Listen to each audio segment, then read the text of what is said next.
안녕하세요. 나만의 개인 맞춤 법무사 김영룡 법무사입니다. 오늘은 개인회생 신청하실 때 가장 크게 문제가 되는 부분 중에 한 가지 주택 임대차 보증금이 있는데요. 이 중에서도 자주 일어나는 경우는 아닙니다. 그런데 내가 주택 임대차 보증금이 금액이 크신 경우에 거기에 담보 설정이 되어서 대출도 있고 내가 금액을 더 공제받는 방법이 없는지 고민하게 되는 경우들이 있는데요. 담보 설정 금액과 중복해서 압류금지 범위까지 추가로 공제를 받을 수 있는지 이 부분에 대해서 설명을 드리려고 합니다.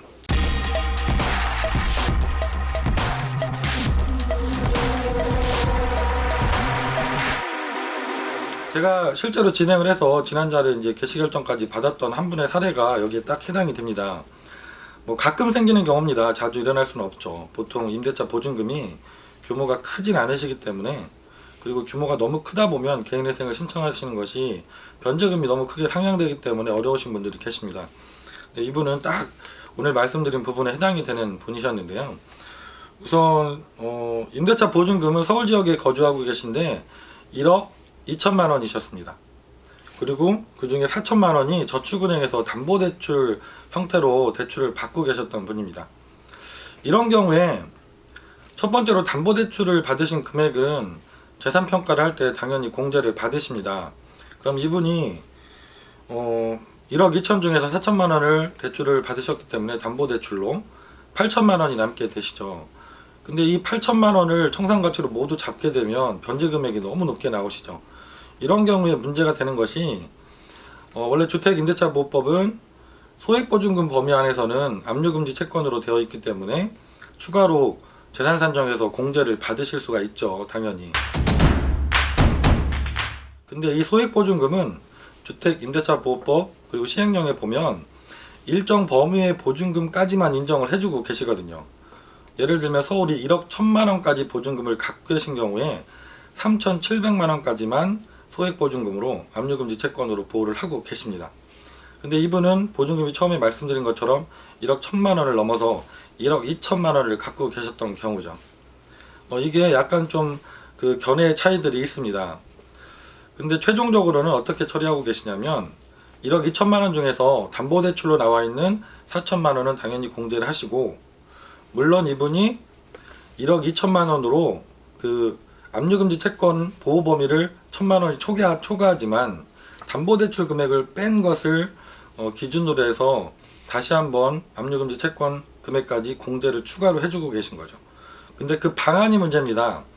바로 그냥 저희가 개인회생 재산 목록 작성할 때 바로 공제를 그렇게 신청하면 되는 것이 아니라 별도로 면제 재산 신청을 하도록 해서 실무상 운영을 하고 계십니다. 그러니까 우리가 재산 목록을 작성할 때 윗부분의 임대차 보증금 부분에서는 담보로 되어 있는 4천만 원까지만 공제하도록 재산 목록을 작성하고, 재산 목록 맨 밑에 보면 우리가 면제재산 신청하는 규정 항목이 있죠. 그 부분에서 임대차 보증금 3,700만 원까지 소액보증금을 별도로 면제재산으로 신청하셔서 면제재산 신청서도 법원에 추가로 별도로 제출을 해주셔야지 이 금액까지도 3,700만 원까지도 공제를 받으실 수가 있도록 이렇게 실무상 운영을 하고 계십니다.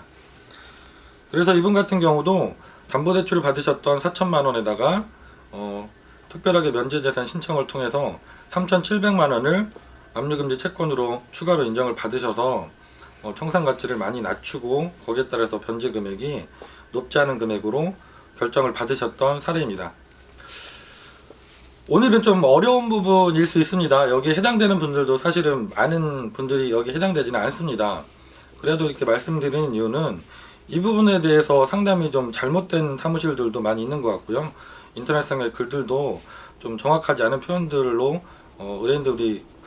의뢰인분들께서 인터넷을 찾아보시면 많이 좀 고민하시고 결정을 못 하실 수 있는 부분인 것 같아서 제가 동영상을 올려드리고 있습니다.